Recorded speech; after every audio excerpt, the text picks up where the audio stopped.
Meus irmãos e minhas irmãs, paz e bem. Nessa quarta-feira, a liturgia nos oferece a memória de São Martinho de Lima, dos primeiros santos da nossa América Latina. Um homem reconhecido pela sua simplicidade e o amor aos pobres. Na liturgia da palavra, nós continuamos a ler a carta aos Romanos. É a nossa última semana com esta carta. E que agora o apóstolo, ele começa assim: irmãos, não fiqueis devendo nada a ninguém, a não ser o amor mútuo. Então, é o tema do amor fraterno, que é a conclusão da lei que o apóstolo refletiu na primeira parte, falando que a lei não tem a força de nos salvar, de nos justificar. Que a justificação vem pela fé em nosso Senhor Jesus Cristo e pela ação do Espírito Santo. Mas agora ele recoloca a lei mosaica no seu valor, que é uma insistência para que nós nos amemos mutuamente. A primeira expressão, não fiqueis devendo nada a ninguém, que diz daquilo que no plano humano, aquilo que, por exemplo, economicamente se tem um débito com uma pessoa que deve ser sanado. Não fiqueis devendo nada a ninguém, a não ser o amor fraterno, a não ser o amor mútuo. E, pois quem ama o próximo está cumprindo a lei. E o apóstolo, citando os mandamentos, ele vai dizer assim: todos se resumem neste: amarás o teu próximo como a ti mesmo. O desafio do amor ao próximo, que está presente nos evangelhos sempre, é uma mensagem na qual o Senhor Jesus insiste muito no amor e nas consequências do amor, como, por exemplo, o perdão. É uma mensagem que se repete continuamente na pregação de Jesus. Mas, como muitas vezes nós não conseguimos amar nem a nós mesmos, porque nós temos muitas vezes um senso pequeno daquilo que somos, ou então um senso desmedido. Então, cada um de nós deve aprender que nós somos aquilo que somos diante de Deus. Então, já que é muito difícil fazer o caminho do amor a si para saber como é que eu amo o meu próximo como a mim mesmo, recordemos-nos que Jesus, no quarto evangelho, vai chegar àquela conclusão: eu vos dou um novo mandamento, que vos ameis uns aos outros como eu vos amei.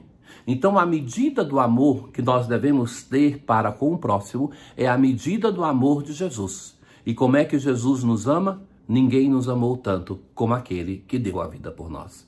É no doar a vida pelos irmãos, sendo para os irmãos uma ajuda para que ele cresça na ação da santidade, não sendo o tentador na vida dele, não sendo a cruz, mas sendo o irmão que ajuda o outro a crescer na santidade, não um colaborador com o seu pecado. É aí que está o dar a vida pelo irmão. Então o apóstolo Paulo vai dizer assim: todos os preceitos se resumem nesse: amarás o teu próximo como a ti mesmo.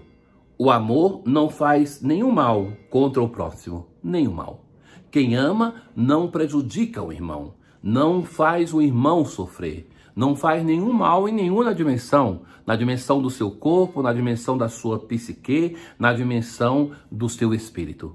O amor não faz nenhum mal ao irmão, porque em fazendo mal ao irmão, quem ama de verdade sente que está fazendo mal ao seu próprio corpo, que está fazendo mal ao corpo de Cristo. É muito interessante o próprio apóstolo Paulo, quando em uma ocasião falando com a comunidade, ele vai dizer assim, para aqueles que iam até as prostitutas, ele vai dizer: recordem-se que elas também são templos do Espírito Santo. Essa consciência que o irmão é templo do Espírito Santo e que em si deve ser amado, mas muito mais pela santidade. Se eu, por exemplo, entro numa igreja e não posso fazer aquilo que quero, mas devo mais ainda querer aquilo que é o decente, o digno para a igreja, o irmão é muito mais um templo do Espírito Santo do que é uma igreja de pedra. Portanto, o amor é o cumprimento perfeito da lei. Então, isso aqui é o centro da pregação também de Jesus, quando ele vai dizer assim que o sábado foi feito para o homem, não o homem para o sábado. A consciência de Jesus da dignidade do ser humano é que faz com que o ser humano esteja no centro da sua pregação. O amor é o cumprimento perfeito da lei. Ora, nós, hoje, no Evangelho, já não estamos mais na casa do fariseu, que por 3 dias seguidos nós estávamos com Jesus nesta casa, mas agora Jesus está num lugar aberto, porque se fala que a multidão estava com ele, uma grande multidão.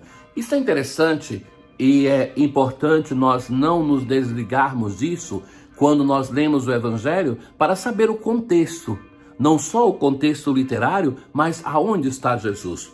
Jesus, grandes multidões acompanhavam Jesus. E Jesus então vai falar agora para os seus discípulos sobre a importância de tê-lo no centro da nossa opção de vida. Deus não quer, repitamos mais uma vez, ser o único amado, mas é o centro, o mais amado da nossa vida. Assim deve ser. Então Jesus vai dizer assim: se alguém vem a mim, mas não se desapega de seu pai, mãe, mulher, filhos, irmãos e irmãs, e até da própria vida, não pode ser meu discípulo. Vejam que no evangelho anterior, que é aquele de Mateus, quando Jesus fala, ele usa o modo semítico de falar. Se alguém vem até mim e não odeia o seu pai e mãe. Então, o odiar na língua hebraica, nesse sentido, quer dizer amar menos. Então, amar mais, se ama a Deus, então fala, não odeia essas pessoas, mas é amar menos. Então, já Lucas, ele é mais preciso, porque escreve o evangelho em grego para pessoas que, primeiro, não são de uma língua semítica, mas também não são de uma cultura hebraica, não são judeus. Então, ele vai dizer assim: não se desapega, não é digno de ser meu discípulo. Ou seja, que Deus deve ser o mais amado na nossa vida.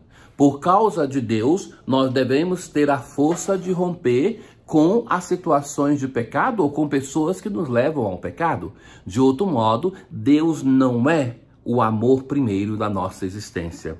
Continua o Senhor Jesus: quem não carrega a sua cruz e não caminha atrás de mim, não pode ser meu discípulo. Caminhar atrás quer dizer seguir o mestre.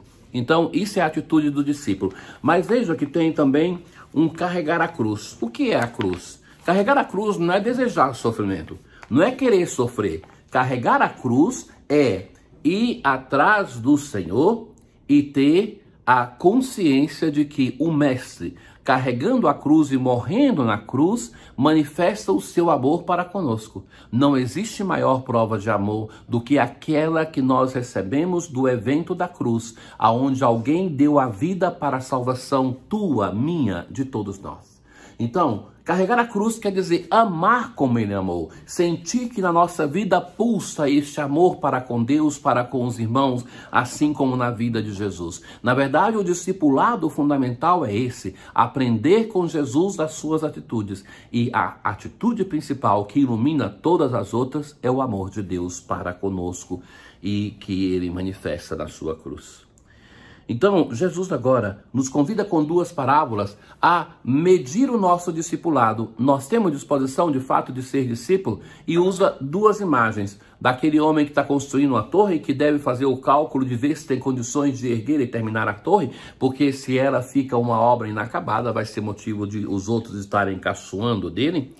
E daquele rei que parte para a guerra e que deve pensar se com 10.000 homens consegue vencer 20.000, se conclui que não pode, então ele envia mensageiros para negociar a paz. Então, para dizer assim, se você quer ser discípulo de Jesus, pensa bem, mas entrou nesse discipulado, vai até o fim. Não reserve coisas para você deixando Deus de fora, mas tenha a disponibilidade de seguir o Senhor. E assim vai dizer o Senhor Jesus no final: aquele que quer ser meu discípulo, se não renunciar a tudo o que tem, não pode ser meu discípulo.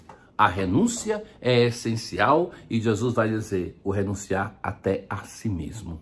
Não somente ao pai e à mãe, mas a si mesmo não pode ser discípulo. Essa, de fato, meus caros, é a grande renúncia da nossa vida. Tenham todos um bom dia. O Senhor esteja convosco, Ele está no meio de nós. Abençoe-vos o Deus Todo-Poderoso, o Pai, o Filho e o Espírito Santo. Paz.